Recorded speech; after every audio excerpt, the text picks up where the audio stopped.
제가 처음에 시골 교회를 다녔어요. 시골 교회를 다녔는데 굉장히 핍박이 심했던 그 시골 지역이었었는데 그 성령의 역사를 하지 아니하고 그냥 그렇게 예수 믿는 사람이 있을 때는 덜 핍박이 오더라고요. 근데 이제 그 전도사님이 이제 영광 법선포로 가시고 새로운 전도사 오신 분은 성령파였어요. 막 성령으로 막 역사하게 되니까 핍박이 굉장하게 이루어지게 되더라고요.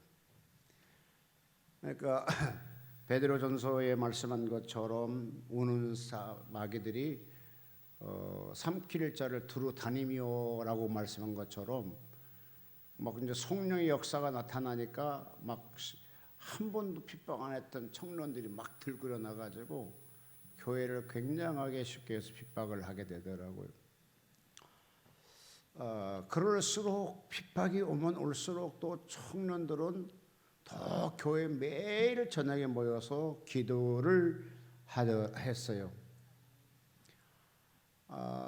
근데 그 전도사님이 계실 때는 신기한 것은 한겨울에 갈지라도 춥지를 않았어요. 딱 성전에 들어가고 뭔가 감싸주는 것이 있고 포근함이 있었어요. 그러니까 제가 이번 목요일 날 설교할 때 단에 올라오니까 이 단상이 꽉 차 있던 걸 느껴지더라고요. 성도는 솔직히 너무 많지 않지만은 꽉 차 있던 걸 느껴서 괜찮나 보다 생각을 하게 됐고, 그런데 그 전도사님이 이제 결과적으로 십계교에서 핍박을 가해서 순교를 당하셨고, 그래서 내가 예수와 함께 대를 달리며 책에 보면은 고윤석 전도사님의 그게 그 사건이 기록되어 있습니다. 그렇지 않아도 책을 계속적으로 목사님 책 한 권 주세요라고 하신 분이 꽤 전화가 요즘 가끔 오더라고요. 그러니까 너로 다 없다겠는데, 그 전사님이 이제 돌아가시고 나니까 사람들이 뭡니까 더 이제 오히려 다 흩어질 줄 알았는데 오히려 교회로 똘똘 뭉치는 사건이 되더라고요. 저도 꽤 핍박을 가하게 되니까 어떤 상태였습니까? 더 오히려 모이게 되고 성령이 더 폭발적으로 나타나고 또 그 성령 받은 사람이 다 흩어진 곳에 가는 곳마다 교회를 세웠던 것처럼 오히려 그러면 그게 그 교회는 이제 보통 하게 되면 약 한 4개 마을 정도로 이렇게 모여서 하는 교회였어요. 근데 이제 가장 큰 동네가 제가 태어났던 동네였었는데 거기다 교회가 처음 시작됐었는데, 전사님이 돌아가시기 전에는 사람들이 그냥 지역에서 한 10km쯤 와야 되거든요. 10km, 4km, 그러니까 약 1시간 정도 와야 되잖아요. 그런데 그들이 안 왔다가 그분이 돌아가시니까 오히려 저녁마다 그분들도 기도하러 나오는 거예요. 그 먼 길을 몰단치 아니하고 그러면서 그때의 기도의 불씨가 오늘날 주회종들을 한 40년 됐나요? 40년 됐는데 주회종들이 약 30명쯤 나왔다는 거죠. 아멘 안 해줄래요? 그 당시 순교자의 피가 약 40년 정도 됐는데 각지로 흩어져서 그때 예수 믿은 사람들이 그 복음이 지금도 각 처에서 움직이고 있고, 또 한 40명 정도 주회종들, 한 30명 정도 주회종들을 만들어냈으면 대단한 성과라고 봐야 되잖아요. 근데 그때의 그 기도의 불씨를 일으켰던 분들은 뭐냐 하게 되면 너나 나도 집에 있으면 하나님이 끌어가 교회로 막 끌고다시피 해서 막 기도를 하게 만들어요. 그러면 여러분 기도라는 것은 혼자 하게 되면요 금방 시끄러져요. 아무리 센 장작에 불 붙었더라도 그놈을 딱 꺼내가지고 하나만 딱 놔두면 그 장작은 계속 피어나가요, 꺼져요. 여기 분들은 장작을 나무 펴보니까 잘 알죠. 그냥 꺼져. 그냥 꺼져요. 그런데 거기다 둘이 붙이고 셋을 붙여놓고 생나무를 붙여놓을 때도 이거 태워나가더라고요. 그러니까 그 교회에 누가 그곳에 기도의 불씨를 붙였느냐가 굉장히 중요해요. 그래 한 사람이 기도의 불씨를 붙으니까 너 오게 되고 나 오게 되고 막 그다음에 막 청년들이 오게 되고 더 나가서 집사님들이 오게 되고 이웃 마을 사람들이 오게 되고 그러다 보니까 뭡니까? 막 저녁마다 기도하는 사람들이 5, 60명이 넘어갔어요. 그러면서 그곳에 무슨 역사 나타나는 하게 되면 막 이제 방언이 터져 나오게 되고 성령이 역사를 오게 되고 막 진동이 오게 되게 되고 그러면 초대교회 사도행전 2장 초대교회 같은 현상이 저희 교회에서 나타나더라니까요. 와 대단하다. 지금같이 핸드폰까지 됐으면 동영상 찍고 뭐 어쩌고저쩌고 할 때 그 당시에는 그런 것도 없는 시대였었고 그냥 눈으로만 마음으로 감동을 받았는데 그러면서 기도를 하는 거예요. 그럼 그날 저녁에 와서 내가 성령 받았더라 이런 것이 계속 퍼져나가니까 그 다음날 더 사람이 더 많이 모여지게 되고 더 많이 모여지게 되고 그 다음에 더 나가니까 꿈으로 환상으로 계시로 예언으로 방언으로 통변으로 막 터져나오기 시작하는 거예요. 그래서 그곳에 그 지역에 그 노회는 대단한 거예요. 그 소문이 서울까지 올라왔어요. 서울까지. 야 그곳에 성령 역사한다더라 이 소문이 나타나기 시작한 거거든요. 근데 제가 어제 저녁에 기도하다 보니까 우리 저기 이수라 전도사님하고 고현희 전도사님이 딱 둘이 그 불씨를 일으키면 되겠더구만. 딱 앞에 나와서 무릎 꿇고 손을 번쩍 들고 기도하면서 소리치는 바로 저희 하태 그 교회가 처음 했던 그 교회가 그렇게 불씨가 일어났었어요. 그때 얌전한 사람 하나 불렀으면 얌전하게 예수 믿을 텐데 나같이 실질적으로 아주 못된 사람을 불러갖고 앞에 와서 막 소리치고 막 바닥 상바닥을 치게 되고 막 진동하게 되게 되고 그러니까 처음 나온 사람은 그걸 어떻게 받겠습니까? 좀 이상하다 받지 않았겠습니까? 근데 신기한 것은요 기도만 하면 진동이 와요. 그냥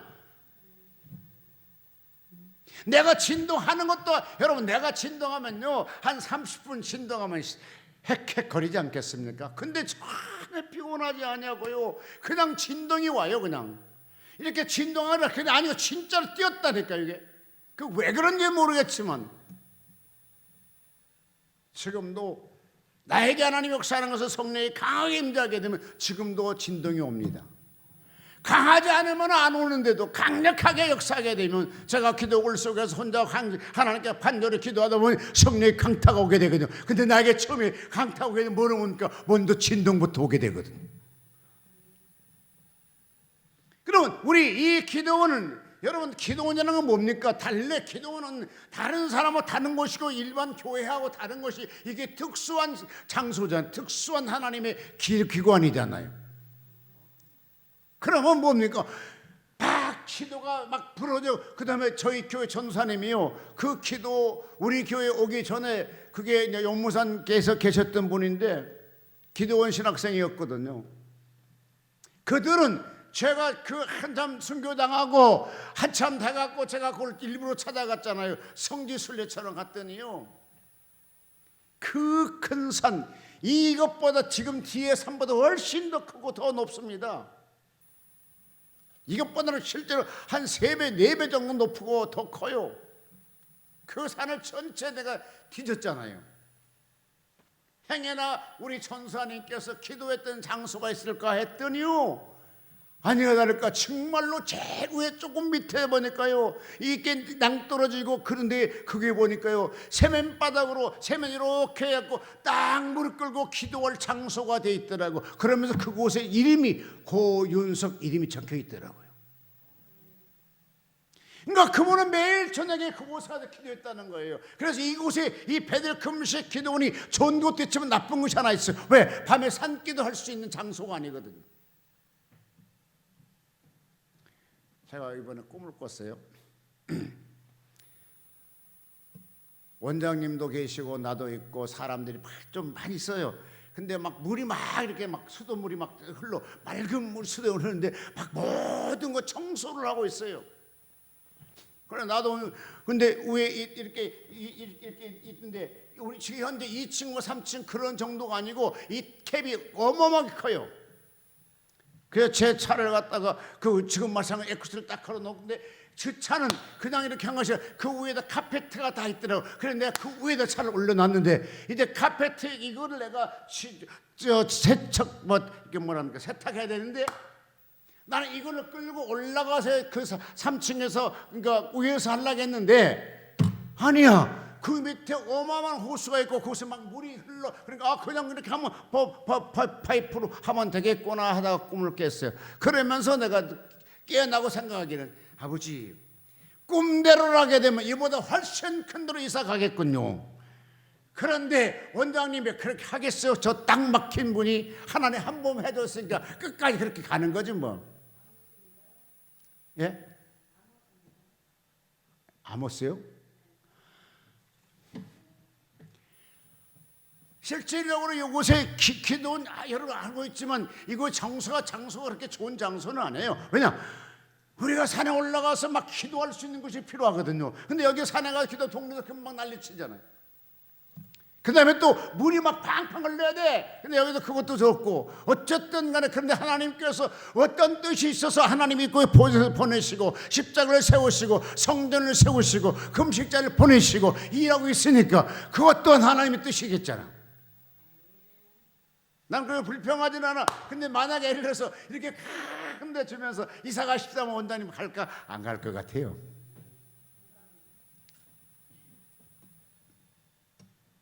왜? 우리 한국의 기도원 같은데 실질적으로 보게 되면 대표적인 기도에 성공했던 기도원들 같은 보게 되면 대한수도원, 여의도 순복음 기도원, 오살리는 순복음 교회가 커가지고 기도원 커갔으니까 뭐 그럴 수 있고, 그것도 나가서 기도원, 그 용문산 기도원. 여러분 그 갈매산 기도원도 재밌는 것 중 하나가요. 그 주변에 동네가 없어. 그러니까 산에 올라가 막 기도할 수가 있어. 그래서 이제 우리 원장님께서 하신 말씀은 이 동네를 다 사겠다는 거잖아요. 그러면 관계가 없지 않겠어요. 여러분 용문산에는 그 용문산 그 나우몽 장로님 혼자 산에 올라가서 기도했던 그거를 통해 가지고 그곳에 한 면소재지가 세워졌습니다. 그러니까 그 한 분 통해서 그 산으로 사람이 다 들어와. 그러니까 집 짓고 또 집 짓고 해갖고 면 소재지가 정상적으로 허락돼 있고요. 농협도 있고 그 면사무소도 있고요. 우체국도 있고 막 그러거든요. 아마도 한국의 목사님들 중에 아마 용문산 출신들이 한 2만 명 정도 가까이 있지 않겠나 생각을 추산하신 분도 계시더라고요. 엄청나게 일을 하셨는데 아무쪼록 그러니까 저희 처음에 그 교회는 기도의 불씨를 통해서 이게 막 확산돼 나가게 되고, 그 다음에 누구든지 간에 저희 막 노회에서는요 저희 교회 오겠다고 서로 쟁탈전을 벌일 정도로 유명한 교회가 되고 말았습니다.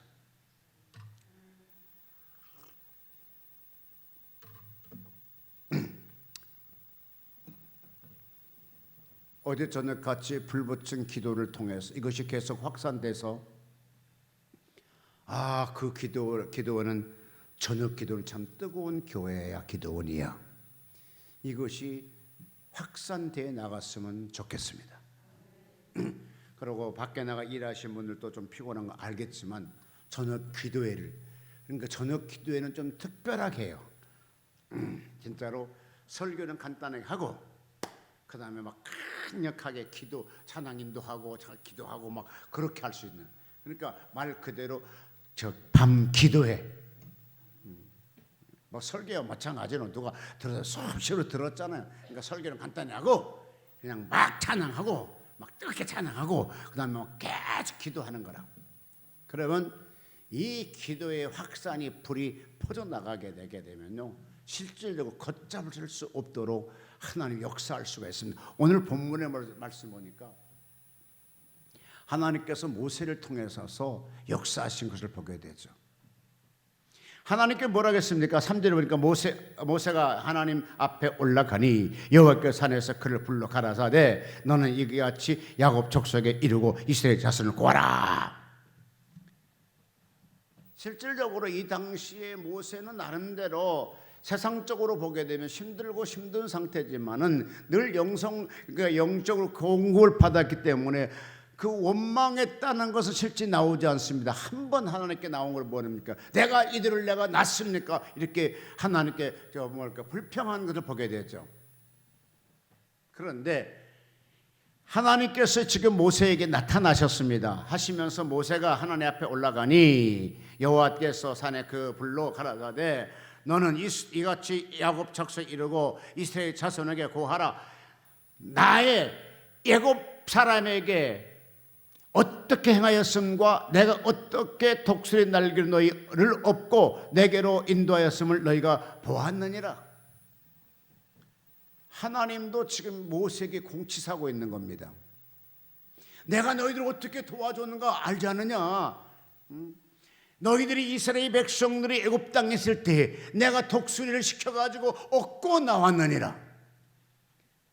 여러분 하나님도 가끔 가장법을 쓰시더라고요. 하나님이 이스라엘 백성들을 애굽 땅에 얻고 나왔습니까? 예? 얻고 나온 건 아니잖아요. 정상적으로 걸어서 홍해바다를 가르시고 나오셨잖아요. 근데 하나님 이때 모세에게 하신 말씀 뭡니까? 내가 독수리를 시켜가지고 이스라엘 백성들을 얻고 나왔느니라 이렇게 말씀하고 계시죠. 완전히 보호했다는 거예요. 자, 독수리 날개 뿌려 풀고 올라가게 되면 다 보호를 받잖아요. 그래서 내가 완전히 보호해서 이스라엘 백성들을 내가 출애굽했느니라 이걸 말씀하고 계시거든요. 여러분 오늘 여러분 그와 같이 보장받는 여러분 되시기를 바랍니다. 이번에 오윤희 전사님께서 나 그 얘기 들으면서 아이고 나도 좀 더 발전해야 되겠다 이 생각이 들더라고요. 막 찬양 인도하다가 카톡에 들어왔나 봐요. 누군가 구속될 수밖에 없는 사안인데 구속 안 되고 아마도 변론 기회를 줬던 것 같아요. 이게 카톡을 보고 감동이 돼가지고 딱 하는 말씀이 뭐냐? 요한일서 5장 18절에 자기 백성은 버리지 않는다. 이 말씀을 딱 선포하시더라고요. 와, 우리 오인 선사님이 성경을 많이 아는구나. 그런데 너무 빨라가지고 제가 그거를 잘 캐치를 못했어요. 여러분 그런데 그 캐치를 못했으면 그냥 넘어가면 자기 발전이 없어요. 기회를 봐가지고 만나면 물어봐야 되겠다 했더니 마침 이제 부엌에서 만났어요. 선생님 어제 저녁에 몇 장 몇 절? 5장 18절이에요. 그래. 그러냐고. 한번 읽어볼까요? 요한일서 5장 18절.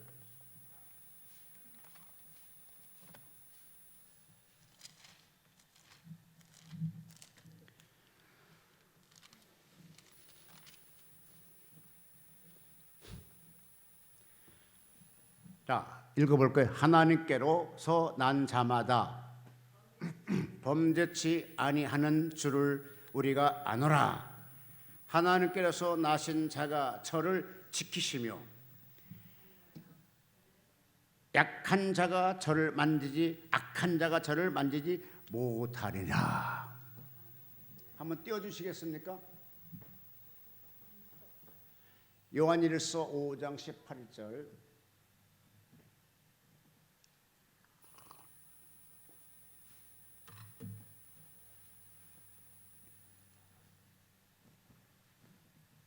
다 같이 5장 18절.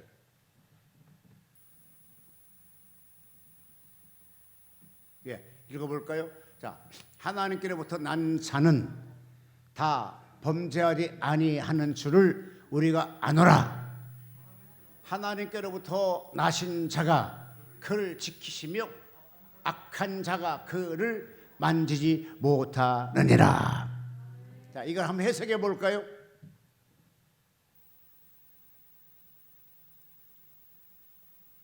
해석해 보세요. 하나님께 난 자마다 다 범죄하지 아니하는 줄을 우리가 아노라. 우리가 하나님께 난 자 맞죠? 그 다음에 하나님께로부터 나신 자가 그를 지키시며 약한 자를 그를 만지지 못하게 하느니라. 예수 그리스도가 탄생해서 예수가 우리를 악한 자들이 우리를 만지지 못하게 지켜준다는 거잖아요. 그 딱 사건을 통해 갖고 이 성경을 딱 집어대시면서 얘기를 하시면 또 찬양 인도를 하시는 걸 보니까 와, 우리 전수사님이 성경을 굉장히 많이 알고 계시는구나. 자, 성경을 많이 아는 속에 그 속에 뭐가 들어가면 됩니까? 성령의 기름 부음만 있게 되면 폭발적으로 나타나게 돼 있어요. 다시 본문으로 들어갑니다. 그러면서 세계가 다 내게 속하였나니 너희가 내 말을 잘 듣고 내 언약을 지키면 너희의 열국 중에 내 소유가 되겠고. 여러분, 우리는 하나님의 앞에 예수 그리스도, 그러니까 아브라함의 후손이기 때문에 우리는 하나님의 소유권이 되어 있는 거죠. 그러니까 예수 믿는 사람 하나님의 소유권이 되지 않으면 천국 갈 수가 없다는 거잖아요. 그러면서요, 나는 오늘 이 성경을 통해서 그 하나님 임재라는 말씀을 가지고 같이 은혜 나누고 하는데 같이 읽어볼까요? 출애굽기 20장 가겠습니다. 아니 31장 18절 한번 읽어볼까요? 31장 18절.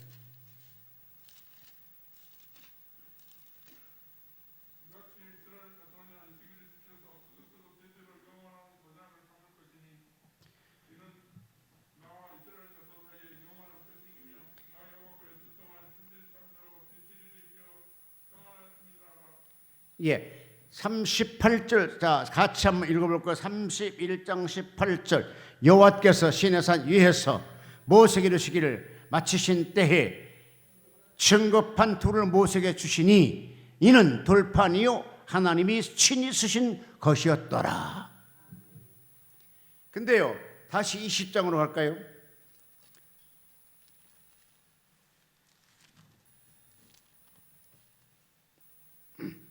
20장 1절로 하나님이 이 모든 말씀을 일러 가라사대 나는 너를 애굽 땅 종되었던 집에서 인도하여 낸 너희 하나님 여호와니라. 그러시면서 너는 나 외에 다른 신을 섬기지 말지니라. 그러니까 먼저 하나님께서 모세에게 십계명을 돌판에 적어주기 전에 먼저 하나님께서 모세에게 이거를 가르쳐요. 그러니까 지금 창세기 18장서부터 아니 즉 18장서부터 31장까지는 하나님이 모세를 호렙산에 불러가지고 시내산에 불러가지고 그곳에서 교육시키는 게 나옵니다. 성전 짓는 거, 하나님 섬기는 거, 헌금하는 거 다 가르치는데, 그러니까 먼저 하나님께서 모세에게 십계명을 선포합니다.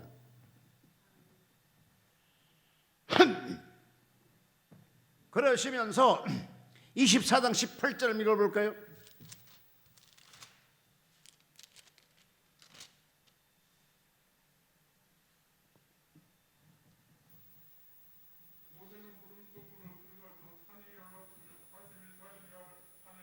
예, 40일 40야를 그러니까 40일 동안 산에 있으면서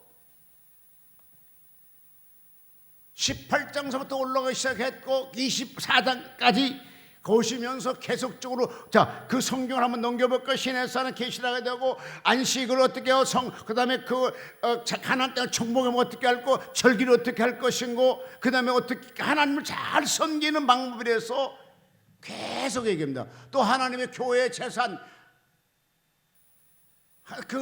재산 관리하는 것도 가르치면서 개인이 어떻게 살아야 될 것인 것도 가르치고 백성들 어떻게 응답할 걸 가르치고, 그러니까 이런 것들을 계속 가르치면서 그 속에 십계명도 먼저 돌판에 새기기 전에 모세에게 십계명을 가르친다니까요.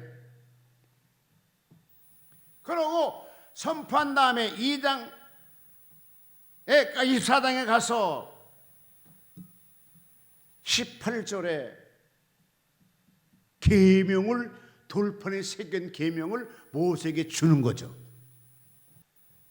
자, 24장 12절 읽어볼까요?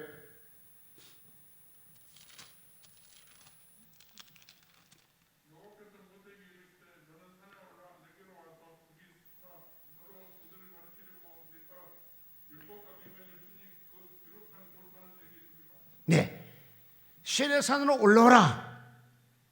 그래, 시내산으로 올라간 것이 40일 된 거잖아요. 그러시면서 여러분, 시내산에 올라오라 해가지고 뭡니까? 굉장히 중요한 건데요, 내가 율법과 계명을 친히 기록한 돌판을 내게 주리니 뭐냐 하게 되면, 자 12절, 산에 올라 내게로 와서 거기 있으라.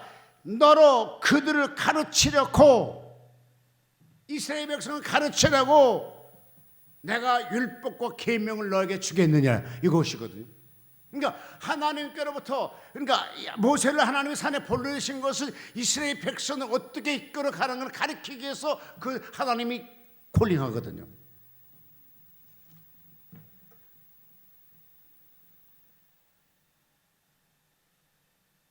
근데 올라오라게 하고, 자 6절 읽어볼까요? 24장 6절.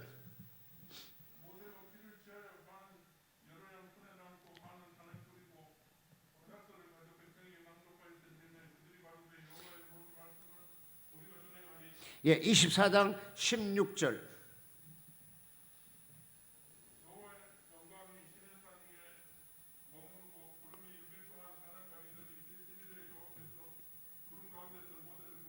아멘. 자, 읽어봅시다. 12절에 보니까 너는 시내산으로 올라오라 그랬더니 올라가죠.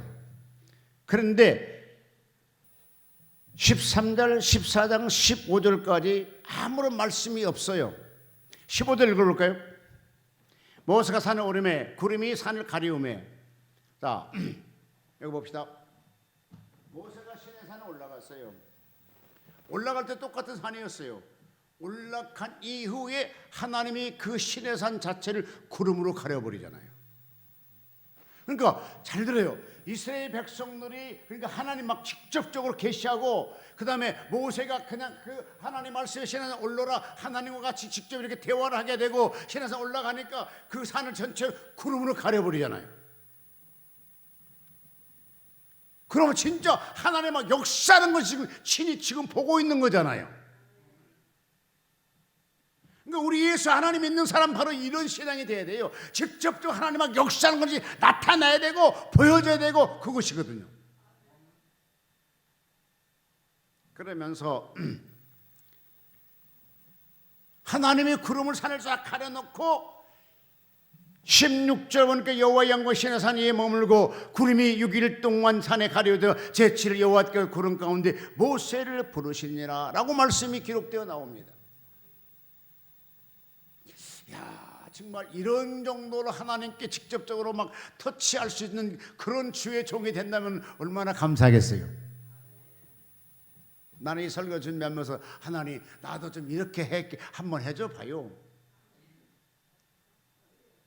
그때 주님이 나에게 어떤 성령의 감동인지 아십니까? 야, 나는 지금 모세보다 널 더 많이 터치했어 이놈아. 네가 영성에 감겨서 못 알아듣는 것뿐이지. 아멘인가요? 그러고 보니까 그렇더라고요. 왜? 자동차를 운전할 때 진짜로요, 막 자동차 빡 치고 들어왔는데 완전히 저기죠, 그냥 체험한 차가요. 종이 조금 돼서 종이처럼. 근데 나는 아무도 안 다쳤더라니까요. 딱 치고는 순간 누가 이걸 뒤에 딱 들어 올려버렸다니까요. 차는 완전히 폐차했어. 근데 나는 아무도 안 다쳤더라고요. 그렇게 내가 너를 도와주고 있지 않았느냐? 하나님 나에게 성령이 그러신 것 같아요. 아, 그렇게 보면 그러네요. 그러니까 하나님이 모세를 터치한 것 같이 지금 하나님 우리를 그렇게 관리하고 계신다는 거예요. 그러니까 우리 신앙은 이 성경 보면서 나에게 비춰봐야 돼요. 하나님께 모세처럼 하셨네요. 그럼 나한테 지금 어떻게 하고 계십니까? 모세를 그렇게 이스라엘 백성 구원할 때는 내 아들 독생자도 안 보낼 때, 마, 난 너 하나 구원시키려고 내 아들 독생자를 보내갖고 고통당을 내가 봤어. 나 여기 와서 계속적으로 기도할 때 눈물이 난 것 중에 하나가요. 좀 나이 먹고 울고 기도하고 울며 기도한 것도 좀 주책도 없긴 하지만 어쩌겠어요. 눈물 나오는데 감동되는 어쩌란 말이오. 무슨 기도였냐? 엘릴리나 박사박다니 막 그것이 나의 마음속에 막 이 마음에 막 강력하게 채올라오는 거예요. 그 말이 무슨 말입니까? 하나님을 지금 보고 계시는데 그 예수님이 우리를 자기 그 사명 감당하려고 십자가에 올라가서 너무 힘드니까 엘리엘리다 박사박다니 나의 하나님 어째 나를 버리시나이까 라고 하는 건데 그 외침이 내 속에 들어오는 거예요. 그 외침이 그 절규 그때 그 입술이 어떻게 됐을 것인가? 평범하게 이렇게 입술로 외쳤을 것인가? 아닙니다. 막 진짜 찌그러져가는 그 입술, 큰 입술로 하나님 앞에 소리치고 있는 거니 그게 느껴지는 거예요. 그러니 막 마음이 감동되는데 어떻게 하겠어요? 막 가슴을 칠 수밖에 없잖아요. 나는 이런 것보다 훨씬 더 하나님의 방법대로 하나님의 뜻대로 살아갈 수 있는 환경을 만들어 줬는데 나는 그렇게 못했다는 것이 회개스럽더라고요. 막 그래 회개가 되더라고요. 그러니까 지금 모세를 하나님이 그렇게 터치한 것보다도 하나님은 지금 여호와하신 하나님은 나를 그보다 더 많이 터치했다는 거예요.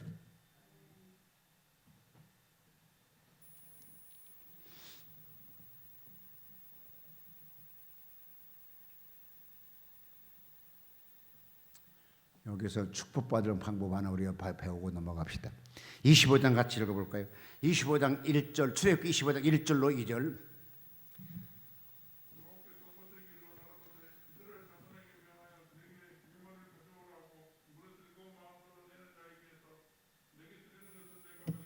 아멘. 내게 드리는 것은 너희가 받을지니라 라고 하셨던 거 보게 되면 하나님의 이름으로 예물을 드리게 되면 그거는 모세가 관리하라는 그런 뜻인가요? 근데 하나님께서 40일을 금식 기도시키면서 이스라엘 백성들 하나님을 섬기는 방법에 대해서 나오는데 예물을 드리는 것도 나오더라고요. 그러니까 이 물질이란 제 생명이잖아요. 그러니까 내 마음이 있는 곳에 그 물질이 있는 곳에 내 마음이 있느니라는 말씀한 것 같이 하나님께 나올 때 여호와께서 모세길래 가라사대 이스라엘 자손을 명하여 내게 예물을 가져오게 하고라고 기록되어 있더라고요. 그러니까 뭡니까? 마음으로만 하나님 섬기면 안 된다는 거예요. 액션을 취하라는 거예요.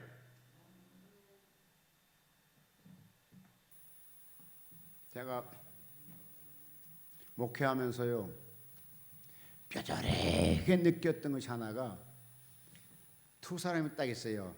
하나는 이재복 집사님, 하나는 정태일 집사님, 이 두 분이 계세요. 이재복 집사님은 훨씬 하나님 앞에 뜻대로 살아가는 사람이에요. 신앙도 참 좋고 새벽기도 나오고 심지어는 50원도 11줄 안 떼먹는 사람이야. 그러니까 반드시 50원짜리 넣을 정도로. 근데 그와 반면에 정태일 집사님은 완전 중구난방에 있으면 헌금하고 없으면 안아버리고. 그런데 신기한 것은 이재복 집사님은 도대체 뭐가 되는 것이 없어. 심지어는 외국에 그 중동에 가려고 해도 그것도 떨어지게 되고.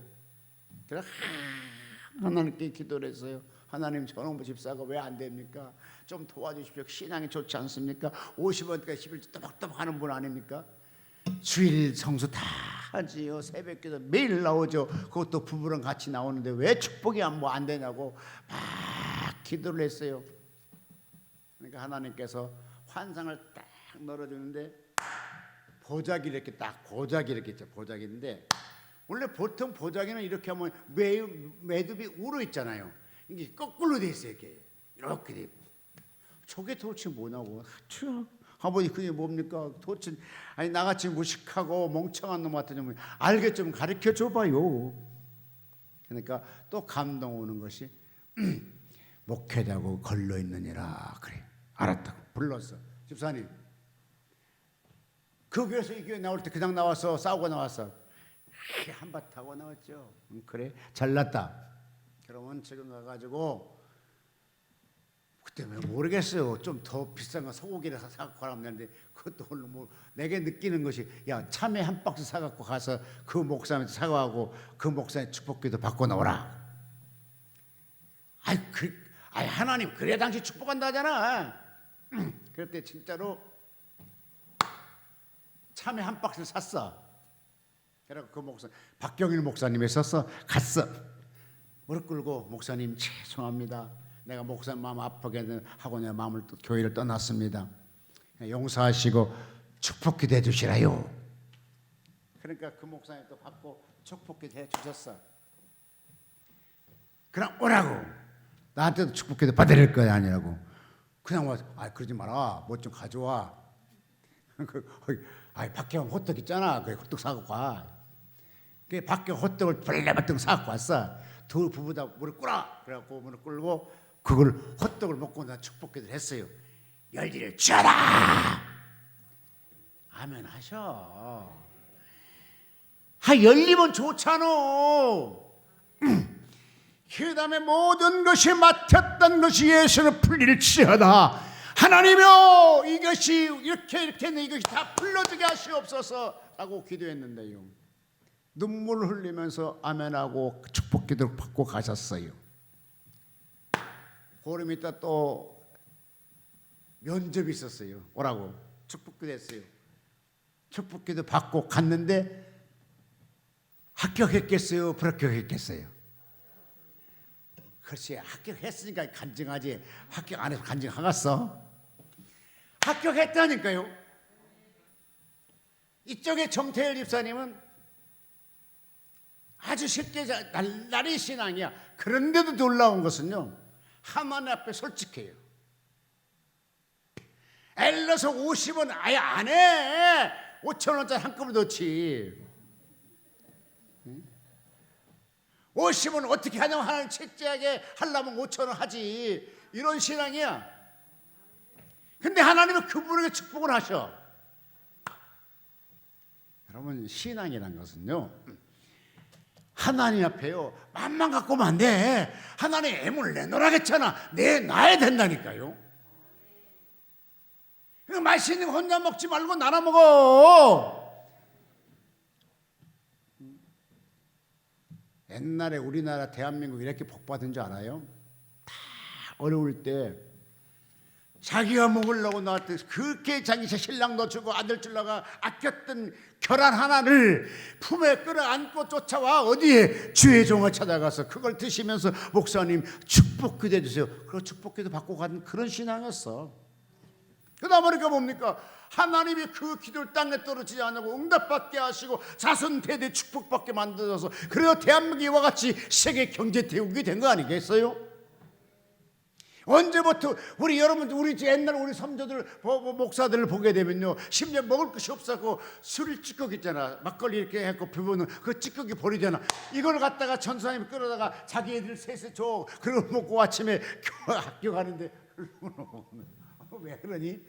이게 술찌개기 먹고 술 취해지니까 애들이 배고프니까 술찌개기도 먹었어. 그 형제가 누구냐? 김국도, 김선도, 김홍도, 그 5형제들이 다 그렇게 살았어요. 그런데 그와 같이 강원도에서 목회했던 전도사님이 자녀들이 세계를 제패하는 위대한 주의 종들이 됐잖아요.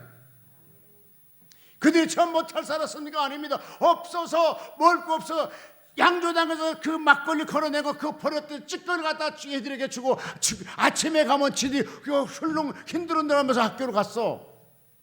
그런데 하나님이 주의 종이라게 되면 무조건 그 전사람 순종 무조건 섬겼답니다. 그러니까 그 자손들이 위대하게 되지 않았어요? 그러면 하나님도 반드시요 내놓을 건 내놓으라게요. 아멘. 물질을 내놓으라고 받겠다는 거잖아. 내가 받을 테니까 내놓으라는 거잖아. 이거 내 말이 아니라 모세가 하나님 명령한 거잖아. 내놓게 해.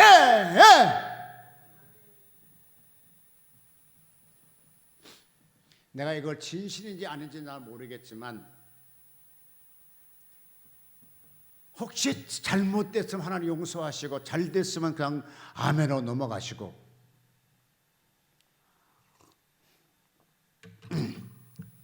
어느 목사님 한 분이 교회를 한 307, 8평 됐던 것 그거를 10억인가 경매를 맡았어요. 그런데 융자를 9억 정도 주겠다는 거지. 그러면 이제 뭐 이것저것 합치게 되면 이전비 합치면 한 1억 5천 있으면 이것이 앞으로 넘어와. 근데 이분이 그거를 안 해. 마지막까지 넘어가서 그래 계산하다 보니까 이분이 돈이 3천만 원을 자기가 갖고 있었어. 아니 왜 그 3천만 원 내놓지 않았습니까? 아이고 이거는 도시에서 비상금으로 갖고 있어야지요. 와 그 소리 들은 순간에 화딱지가 나더라고요. 왜 이 양 안 될 거 다 넘어갈 거 그것도 내놔버리지. 그래가지고 그 교회가 다른 사람의 경매가 넘어갔어요. 근데 신기한 것은요, 그것이 몇 년 후에 150억에 팔렸다는 것. 그러면 10억에 넘어왔으면 150억은 몇 배가 되는 거예요? 그것도 단 몇 년 사이에.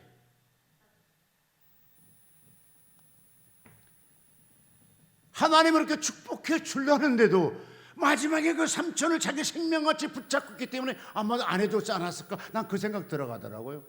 차라리 그 말을 안 들었으면 해석해. 그냥 아이고 아깝다 하지만 그게 들으니 그래 네가 옥합을 안 깨트리는데 그러고 다른 사람한테 내놓기를 바라는데 누가 내놓냐? 너도 옥합 안 깨트려 누가 내놓겠어? 안 내놓지. 나보고 그때 그러더라고. 2억을 헌금하래. 내가 왜 헌금해야 되냐고. 빌려달래. 아니 그러지만 이거 담보를 하자고 같이 공동본부를 하자고. 그런데 한쪽에는 오케이 100% 오케이 한쪽은 욕심이 많아서 안 하는 거라. 그러고 저것저것 한참 후에 보니까 3천만 원 자기가 갖고 있으면 안 내놨다는 거라. 왜? 얘들도 있고 도시에서 지방에 올라온 사람이 비상금은 갖고 있어야 되지 않겠느냐고. 그거 틀린 말 아니야. 맞는 소리야. 그래 너 비상금 갖고 살아. 나도 하나님도 나도 비상금 갖고 있을게. 그러고 앉았지 않았겠는가. 이 생각이 들더라고요. 아마도 그걸 3천만 원 다 내놔버리면서 나보고 내가 3천만 원 그냥 내놓을 테니까 목사는 1억 5천만 헌금해 주십시오. 아니면 빌려주십시오. 하면 그때 나도 했을지도 몰라요. 왜? 난 하나님이랑 미쳐있는 놈이기 때문에. 하나님이는 정기에서 계산을 잘 안 해. 멍청해갖고. 그래서 나는 멍청한 사람이에요 여러분. 나는 늘 기도할 때로서 하나님 나이도 처먹었고 이 무식하고 멍청한 놈 어디다 쓰시려고 나 지금까지 이렇게 맨날 흔들으십니까? 나 그 기도 내 기도의 일자 목표가 첫 번째 기도가 그렇습니다. 똑똑한 놈을 산다고 하지 않습니다. 멍청한 사람입니다. 그러나 한 가지만큼 알아요.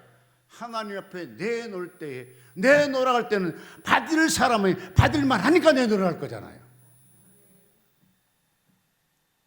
엘리서 어른들이 꼬마 녀석에게 뭐 사탕 먹고 있어 너 달라게 그것만 딱 뺏어 먹을 것 같으면 어른이 그 애들한테 사탕 달라고 안 해. 이걸 주게 되면 내가 더 많이 사줄 수 있기 때문에 달라고 하는 거잖아요.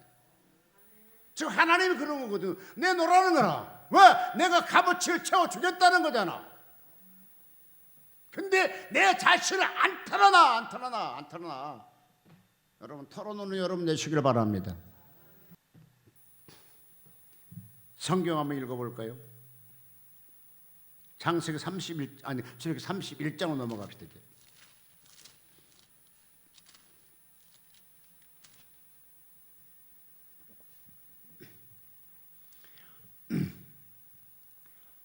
(31장) 1절.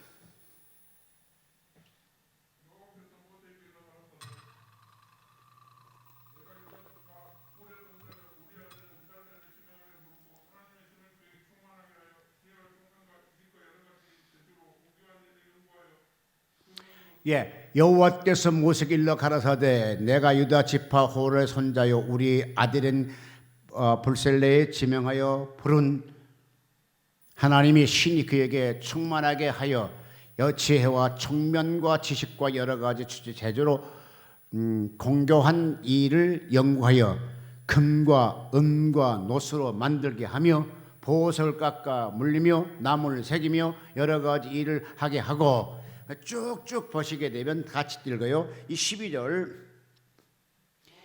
모세에게 일러 가라사대 너는 이스라엘 자손을 고하여 이르기를 너희는 나의 안식일을 지키라. 이는 너와 너희 사이에 대해 대대의 표징이니 나는 너희를 거룩하게 하는 여호와인 줄 너희로 알게 함이라. 너희는 안식일을 지킬지니 이는 너희에게 성일이 됨이라. 무릇 그 날을 더럽히는 자는 죽일지며 무릇 그 날에 일하는 자는 그 백성 중에 생명을 끊치리라. 여섯 동안 일하는 것이니 제7일은 안식일이니 여호와께서 거룩한 것이니 무릇 안식을 일하는 자는 반드시 죽일지니라. 자, 여기 봅시다. 안식일을 지키는 것이 하나님의 법을 지키는 것이고요, 내가 복받는 길을 선택하는 거예요. 그러니까 안식일은 오늘날 주일날은 하나님께 내가 복받은 날이에요. 그 안식일은 나는 하나님 말씀하기를 이게 주일은, 그러니까 안식일은 복받는 날이라고 복 있는 날로 정해놨기 때문에 우리가 안식일을 지키는 것 자체가 하나님께 복받는 거예요. 그래서요, 인류 역사에 우리가 지금 현재 알잖아요. 복음이 들어간 나라가 잘 살아. 복음을 방치하고 복음을 저해하고 복음을 방해하고 복음을 전파 못한 나라가 못 살아요. 자, 여기 보게 되면 현실적인 현대 중국이요, 문화혁명 이후에 통제했잖아요. 그래서 종교 자유가 없었잖아요. 그런데 등소평야 등의하면서 이제 대경제를 하면서 이걸 이제 좀 풀어놓기 시작하잖아요. 그러면서 종교도 어느 정도의, 그러니까 삼자예고 자기들끼리는 예배드릴 수 있도록 허용이 됐고 교회를 인정해 줬어요.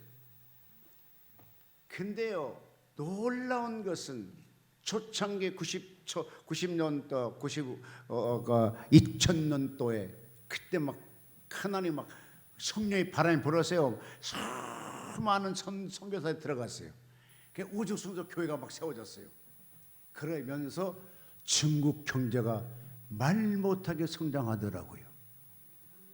지금은 세계에서 강대국 중에 첫 번째, 두 번째, 지금 현재 그 정도잖아요. 쉽게 생각했어요. 얼마큼 패권주의를 하고 있냐게 되면요, 사우디가 가지고 원유를 가져가는데 달러로 계산할 것이 아니라 위엔으로 계산하겠다고 이걸 얘기할 정도예요.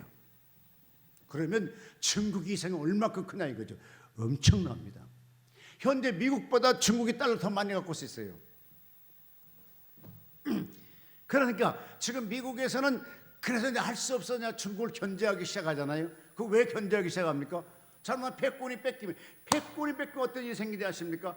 모든 세계적인 결제 수단이 달러가 아니라 위엔으로 바뀌기 때문이에요. 그러니까 모든 재산 축적은 달러로 계산하잖아요. 근데 제2의, 그러니까 여러분 이 위를 통해 가서 통합하면서 뭡니까? 유로를 만들었잖아요. 이것이 유로를 통해 가지고 달러를 능가하겠다 했는데도 그게 안 됐잖아요. 근데 단일국 중국이 만약에 위엔에서 만약에 이번에 사우디를 석유 원유 광금을 위엔으로 결제할 경우는요, 세계가 재편이 완전히 제로 바뀌는 거예요. 우리는 이런 시대에 살고 있다는 거니까요. 근데요, 이런 시대에 아무리 살지라도 하나님이 도와주시게 되면 돼요. 그렇게 교회를 핍박했던 그들이요, 그 나름대로 자국민들을 교회할 수 있도록, 여러분 중국에 지금 크리스찬 성도 수가, 여러분 공산당 인구가 7천만입니다. 중국에. 근데 중국의 크리스찬이 1억 5천만 명이 돼요. 우리나라 인구보다 더 많아요. 그러니까 하나님이 그걸 통해서 막 경제 성장을 일으켜 줬어요. 옛날에는 우리가 가게 되면요, 다 와서 막 돈 손 벌린 사람들 지금 뭔지 아십니까? 안 벌려요. 오히려 나한테 돈 주고 가요. 호텔도 다 잡아줘요. 밥도 다 사주고 가요. 그래서 하나님이 정말로 이렇게 축복을 부어줬을 것인가? 왜? 하나님의 교회가 그거가 시작되니까 그러더라고요. 여러분, 자, 같이 한번 읽어봅시다. 31장 18절 안식일 지켜 복받게 하시고, 그 다음에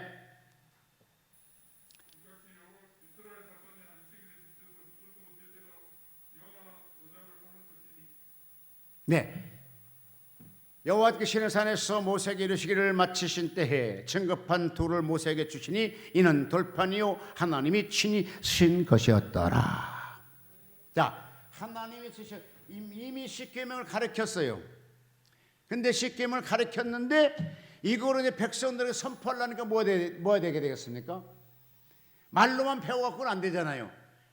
그래, 문서가 필요해요. 문서가. 그래, 10계명을 하나님이 친히 문서로 만들어 모세에게 줘요. 이걸 백성에게 보이고 이렇게 지키게 하라. 그러면서 이제는 우리가 광야에 있지만 가나안 땅 들어가면 이 법대로 살게 하라, 이것이거든요. 그러니까 이 10계명이 중요해요, 안 중요해요? 굉장히 중요하는데 세상에 만약에 10계명을 와가지고 박살내버리죠. 그런데 박살내면 십계명에서 문서로 남아있지 않잖아요. 하나님과 직접 모세에게 십계명을 받았어요. 얘기 가르쳤어요. 이렇게 하라, 알아요. 그런데 이거를 백성에 내놓을 것은 없잖아요. 그러니까 하나님이 직접, 봐요, 잘 들어요. 하나님이 직접 써줬어. 그냥 하나님이. 그러면서 그가 백성을 가르쳐라 그래요. 근데 그 40일 동안 이스라엘 백성이 못 참고 쉽게 우상 숭배하고 난리치는 바람에 그 10계명을 집어 던져서 사람을 죽이고 어쨌든 깨부셔버리잖아요. 그래서 다시 34장에 보니까 하나님이 똑같은 거 만들어라. 그리고 10계명을 다시 하기 위해서 40일 금식을 또 한다고요. 자, 한번 물어봅시다. 만약 10계명을 집어 돌로 안 깨부셨다게 되면 다시 40일 금식 그때 했을까요? 안 했을까요? 예? 할 이유가 없죠. 근데 그 깨버린 바람에 이스라엘 백성들을 하나도 하나님이 많이 안 죽이고, 그 정부로 너도 잘못했으니까 가서 하자, 40일 금식하게 만들더라고요. 그러면서 10계명을 완성시켰던 것을 보게 됩니다. 여러분, 하나님 임재 속에, 늘 신앙 속에 하나님 임재가 충만하시기를 주님으로 축복합니다. 기도합시다. 살아계신 아버지, 고맙습니다. 하나님 임재에 대해서 말씀을 드리셨습니다. 이스라엘 백성을 이끌어가는 모세에게 늘 하나님 임재가 있었던 것 같이 우리 삶 속에도 하나님 늘 임재가 있게 도와주옵소서. 예수의 이름으로 축복하며 기도하옵나이다.